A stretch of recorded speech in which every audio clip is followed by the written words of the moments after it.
sabar orang tua menjelaskan.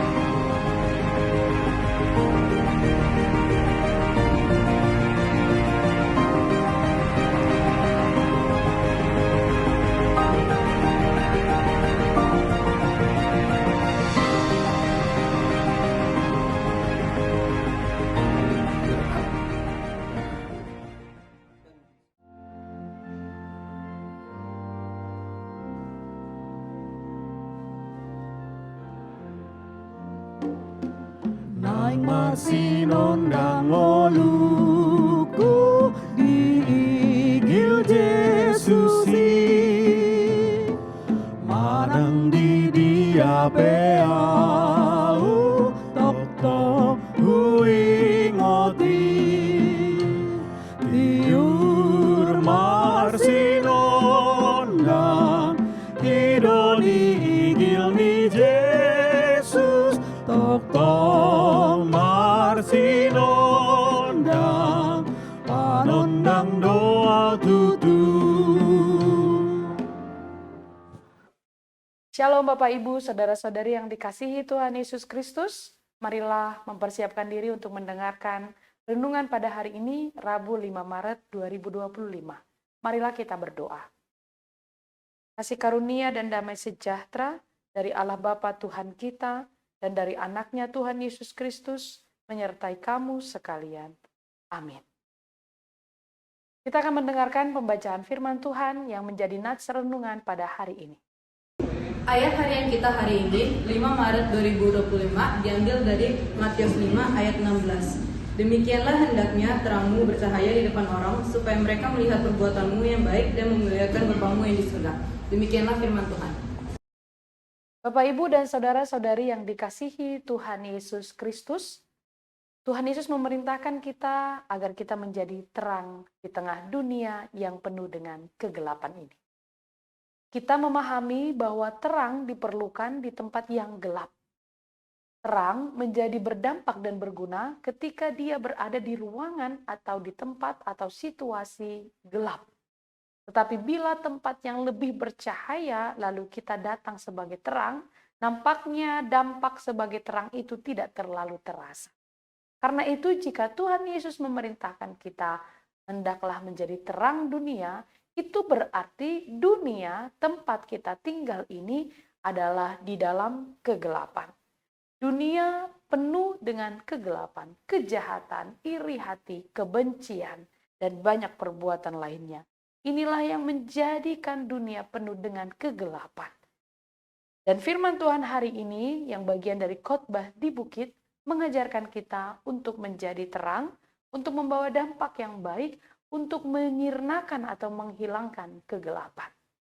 Saudara-saudari yang dikasihi Tuhan Yesus Kristus, bila sudah ada terang, maka gelap itu pasti akan hilang. Kita dipanggil untuk menjadi terang. Ini berarti hidup kita harus berbeda dari dunia. Hidup kita harus berbeda dari kebiasaan-kebiasaan banyak orang di dunia. Kita harus hidup dalam penuh kasih. Di tengah kebencian, kita harus hidup di tengah kerukunan dan kasih sayang. Di tengah perselisihan, kita harus hidup dalam damai. Artinya, jika kita menjadi terang, maka kita harus berbeda dari kebiasaan yang dilakukan oleh banyak orang. Dan terang itu harus bercahaya di depan orang. Terang tidak bisa disembunyikan. Saudara, jika kita boleh memahami ini dalam kehidupan sehari-hari, terang itu tidak dapat disembunyikan. Terang harus dinampakkan. Jika kita sudah menerima Kristus, maka kita harus mencerminkan karakter Kristus. Sehingga orang bisa melihat kasih dalam diri kita, kejujuran dalam diri kita, pengorbanan, kemurahan hati, dan tindakan lain. Jika ini belum ada dalam diri kita dan orang tidak bisa melihat itu dari diri kita, maka kita belum melakukan atau mengaplikasikan firman Tuhan hari ini.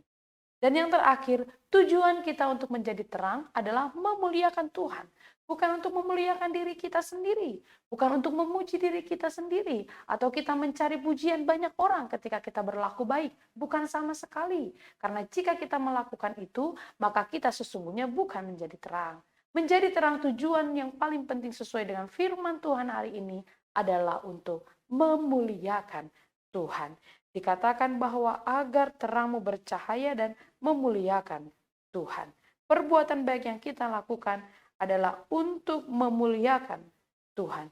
Orang akan melihat perbedaan dalam hidup kita dan mereka akan terdorong untuk mengenal Tuhan. Saudara-saudari, mari kita menjalani hidup sebagai terang dunia. Jangan biarkan dosa, ketakutan, iri hati, keraguan meredupkan cahaya kita. Tetaplah berbuat baik, lakukanlah hal-hal yang berkenan kepada Tuhan, maka dengan demikian orang bisa melihat kebaikan Tuhan dalam diri kita. Tuhan Yesus memberkati. Amin. Kita berdoa. Terima kasih Tuhan atas pemberitaan firman pada hari ini. Kami mohon Engkau menguatkan kami untuk melakukan seturut dengan kehendak-Mu. Berikan kami kekuatan agar menjadi terang dimanapun kami berada. Menjadi terang yang menghangatkan situasi dunia. Jadi terang yang akan memperdamaikan perselisihan. Dimanapun kami berada, biarlah kami menjadi pembawa perbedaan dari kebiasaan-kebiasaan dunia, kebiasaan-kebiasaan yang jauh dari Tuhan. Ya Allah Bapa, berkati kami untuk melakukannya. Firman-Mu kami ingat, kami hayati. Berkatilah juga siapapun yang sedang sakit, Tuhan berikan kesembuhan. Yang sedang bergumul, berduka, Tuhan beri penghiburan. Yang sedang menantikan keturunan, Tuhan juga akan berikan. Terpujilah nama-Mu Tuhan. Dalam Kristus Yesus, kami berdoa dan mengucap syukur. Anugerah dari Tuhan kita Yesus Kristus, kasih setia dari Allah Bapa, dan persekutuan dengan Roh Kudus menyertai kamu sekalian. Amin. Selamat beraktivitas, Tuhan memberkati.